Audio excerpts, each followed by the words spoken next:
notre invitée aujourd'hui, c'est Fabienne Delahaye. Bonjour. Bonjour. Vous êtes commissaire générale du salon Made in France. C'est aujourd'hui porte de Versailles à Paris. C'est un salon que vous avez créé il y a 2 ans. Pourquoi cette initiative à l'époque ? Parce que je pense que le soutien aux entreprises qui font le choix de produire sur le territoire, qui est à diminuer les marges, et donc qui participent à créer de l'emploi et à préserver nos emplois, est un enjeu majeur, et que c'est important de promouvoir, moi en tant qu'organisatrice en tout cas de salon, donc à mon niveau, ça m'a semblé important de promouvoir ces entreprises et de faire en sorte de les aider aussi à vendre leurs produits et à, disons, participer à une sorte de cercle vertueux. Parce que ces entreprises, plus elles vendent, plus elles ont du chiffre d'affaires, plus elles peuvent recruter. Donc, elles ont besoin effectivement de vendre leurs produits et de promouvoir leur savoir-faire. Alors, est-ce qu'il y a un essor ? Est-ce que vous notez un engouement particulier montant depuis 2 ans ? Alors oui, clairement oui, puisque en 2012, quand on a créé le salon, il y avait une petite centaine d'entreprises, 15 000 visiteurs, puis 30 000 visiteurs, 200 entreprises, 300 exposants cette année. Je pense 35 000 visiteurs, j'aurai le comptage dans 48 heures. Donc oui, il y a un engouement. Les sondages le montrent aussi.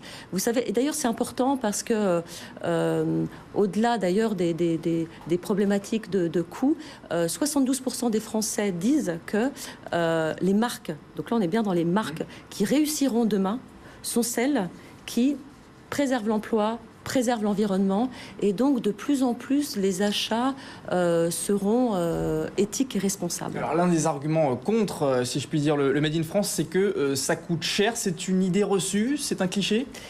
Oui, un petit peu. C'est-à-dire que ce qui est important, d'une part, c'est de prendre en compte la totalité des coûts. C'est-à-dire le prix sur une étiquette, ça ne veut pas dire grand-chose. Donc quand vous prenez les coûts sur l'emploi, donc, vous achetez pas cher et vous perdez vos emplois, vos proches aussi. Les coûts sur l'environnement, les coûts sur la santé. Vous savez que 30 à 50%, quand il y a des contrôles aléatoires en douane, de produits notamment dans le jouet, à la veille de Noël, ne sont pas conformes aux normes françaises restrictives. Et on ne peut pas contrôler tous les produits. Tous ces coûts, ils sont bien partagés par l'ensemble de la collectivité. La durabilité d'un produit, c'est-à-dire que vous êtes amené à acheter plusieurs fois un produit pas cher. Le même produit le racheter parce qu'il ne dure pas, vous ne pouvez pas le racheter. Parce que la qualité, ce n'est pas la même. Et pourquoi ce n'est pas la même ? Une entreprise qui délocalise pour plus de marge.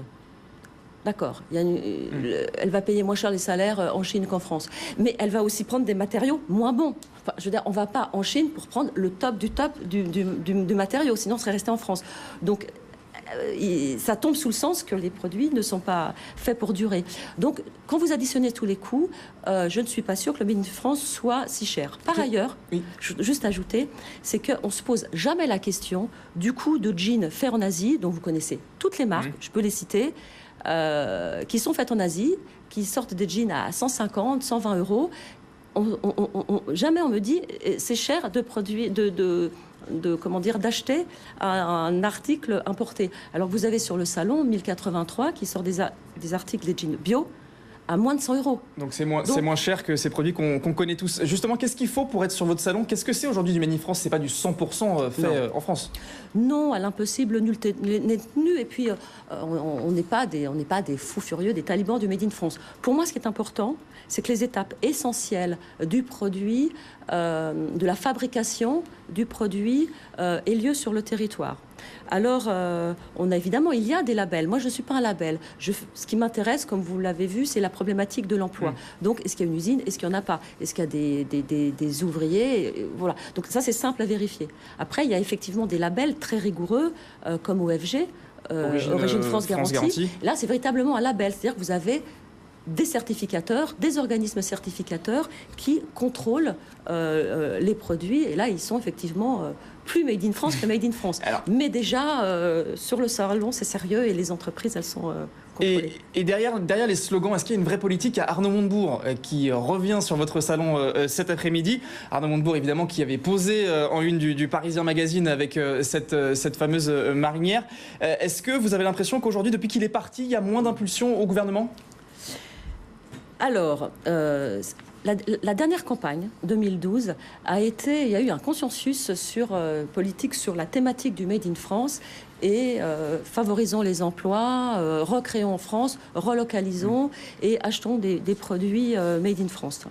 Et puis, c'est vrai qu'Arnaud Montebourg en a fait véritablement une bataille. Il a écrit sur la thématique et il a justement aidé à promouvoir cette thématique, à la médiatiser, parce que c'est important de montrer à nos concitoyens que par leurs achats, ils peuvent préserver leurs emplois. Et surtout, à ne pas confondre la notion de marque française et de fabriquer en France. Et de fabriquer en France. Ce qui est important, c'est de faire un focus, c'est le cas donc du salon une fois par an, sur ce qu'est le fabriquer en France et tout l'impact que cette consommation a sur l'emploi. Et c'est donc ce salon Made in France qui se tient porte de Versailles. Vous pouvez y aller aujourd'hui encore. Merci beaucoup Fabienne Delahaye d'avoir été avec nous, commissaire générale donc de ce salon. Restez avec nous sur LCI tout de suite, c'est le journal.